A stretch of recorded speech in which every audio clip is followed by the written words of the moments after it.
ओम साई राम। अध्याय 40। इस अध्याय में दो कथाओं का वर्णन है।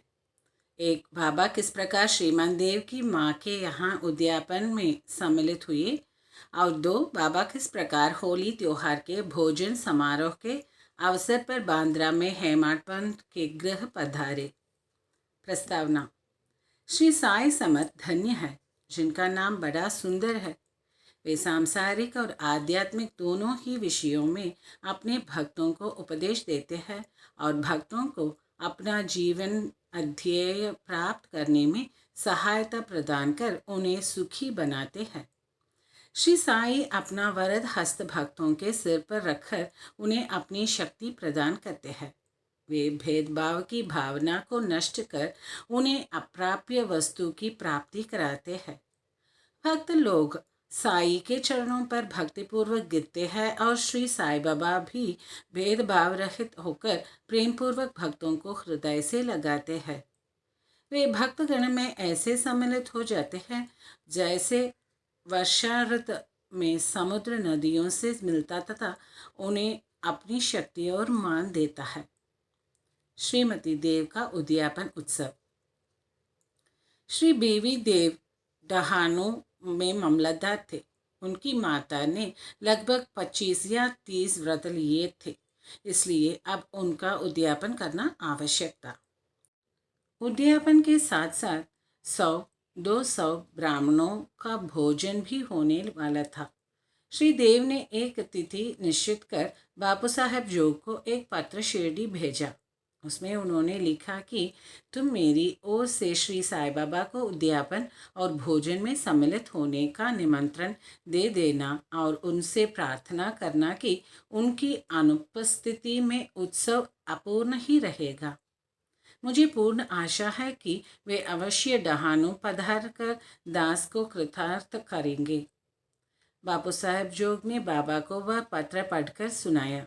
उन्होंने उसे ध्यानपूर्वक सुना और शुद्ध हृदय से प्रेषित निमंत्रण जानकर वे कहने लगे कि जो मेरा स्मरण करता है उसका मुझे सदैव ही ध्यान रहता है। मुझे यात्रा के लिए कोई भी साधन, गाड़ी, तांगा या विमान की आवश्यकता नहीं है। मुझे तो जो प्रेम से पुकारता है उसके सम्मुख में अविलंब ही प्रकट हो जाता हूँ। उसे एक सुखद पत्र भेज दो कि मैं और 2 व्यक्तियों के साथ अवश्य आऊँगा। जो कुछ बाबा ने कहा था, जोग ने श्री देव को पत्र में लिखकर भेज दिया। पत्र पढ़कर देव को बहुत प्रसन्नता हुई, परंतु उन्हें ज्ञात था कि बाबा केवल रहा था, रुई और नीम गांव के अतिरिक्त और कहीं भी नहीं जाते हैं। फिर उन्हें विचार आया कि उनके लिए क्या असंभव है।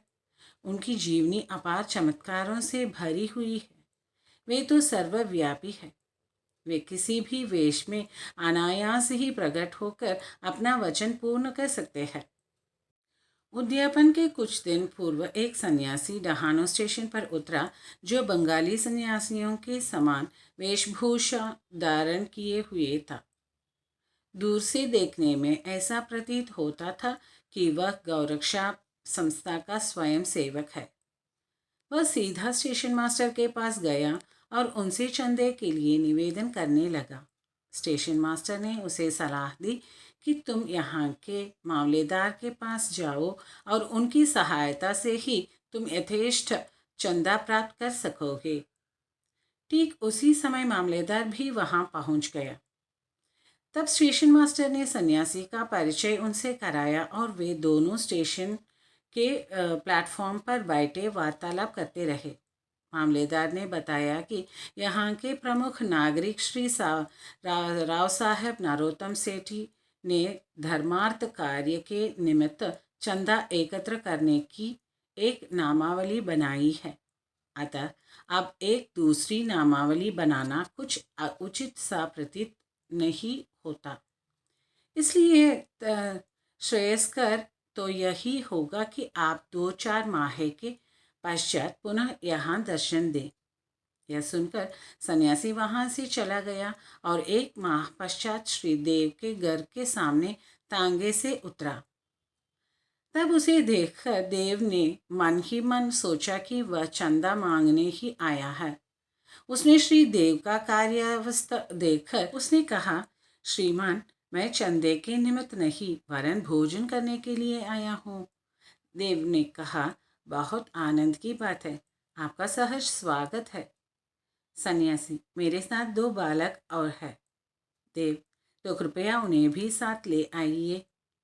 भोजन में अभी 2 घंटे का विलंब था, इसलिए देव ने पूछा, यदि आज्ञा हो तो मैं किसी को उनकी बुलाने को भेज दूं। सन्यासी, आप चिंता न करें, मैं निश्चित समय पर उपस्थित हो जाऊंगा। देव ने उनसे दोपहर में पधारने की प्रार्थना। ठीक 12 बजे दोपहर को 3 मूर्तियां वहां पहुंची और भोज में सम्मिलित होकर भोजन करके वहां से चली गई। उत्सव समाप्त होने पर देव ने बापू साहब जो को पत्र में उलाहना देते हुए बाबा पर वचन भंग करने का आरोप लगाया। जो वह पत्र लेकर बाबा के पास गए, परंतु पत्र पढ़ने के पूर्व ही बाबा उनसे कहने लगे, अरे, मैंने वहां जाने का वचन दिया था तो मैंने उसे धोखा नहीं दिया। उसे सूचित करो कि मैं अन्य 2 व्यक्तियों के साथ भोजन में उपस्थित था, परंतु जब वह मुझे पहचान ही नहीं सका तब निमंत्रण देने का कष्ट ही क्यों उठाया था। उसे लिखो कि उसने सोचा होगा कि वह सन्यासी चंदा मांगने आया है, परंतु क्या मैंने उसका संदेह दूर नहीं कर दिया था कि 2 अन्य व्यक्तियों के साथ मैं भोजन के लिए आऊँगा, और क्या वे मूर्तियाँ ठीक समय पर भोजन में सम्मिलित नहीं हुई। देखो, मैं अपना वचन पूर्ण करने के लिए अपना सर्वस्व निछावर कर दूंगा। मेरे शब्द कभी असत्य न निकलेंगे। इस उत्तर से जोग के हृदय में बहुत प्रसन्नता हुई और उन्होंने पूर्ण उत्तर लिखकर देव को भेज दिया। जब देव ने उत्तर पढ़ा तो उनकी आंखों से अश्रुधाराएं प्रवाहित होने लगी। उन्हें अपने आप पर बड़ा क्रोध आ रहा था कि मैंने व्यर्थ ही बाबा पर दोषारोपण किया। वे आश्चर्यचकित से हो गए कि किस तरह मैंने सन्यासी की पूर्व यात्रा से धोखा खाया, जो कि चंदा मांगने आया था, और सन्यासी के शब्दों का अर्थ भी न समझ पाया कि अन्य 2 व्यक्तियों के साथ मैं भोजन क्यों आऊँगा।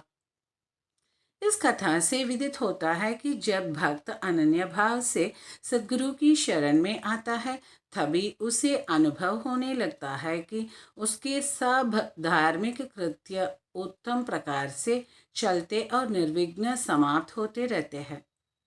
हेमाड पंथ का होली त्योहार पर भोजन समारोह। अब हम एक दूसरी कथा ले, जिसमें बतलाया गया है कि बाबा ने किस प्रकार चित्र के रूप में प्रकट होकर अपने भक्तों की इच्छा पूर्ण की। सन 1917 में होली पूर्णिमा के दिन हेमाडपंत को एक स्वप्न हुआ। बाबा उन्हें एक सन्यासी के वेश में दिखे और उन्होंने हेमाडपंत को जगाकर कहा कि मैं आज दोपहर को तुम्हारे यहाँ भोजन करने आऊँगा। जागृत करना भी स्वप्न का एक भाग ही था, परंतु जब उनकी निद्रा सचमुच में भंग हुई तो उन्हें न तो बाबा और न कोई अन्य सन्यासी ही दिखाई दिया। वे अपनी स्मृति दौड़ाने लगे और अब उन्हें सन्यासी के प्रत्येक शब्द की स्मृति हो आई। यद्यपि वे बाबा के सानिध्य का लाभ गत 7 वर्षों से उठा रहे थे तथा उन्हीं उन्हीं का निरंतर ध्यान किया करते थे, परंतु यह कभी भी आशा न थी कि बाबा भी कभी उनके घर पधार कर भोजन कर उन्हें कृतार्थ करेंगे।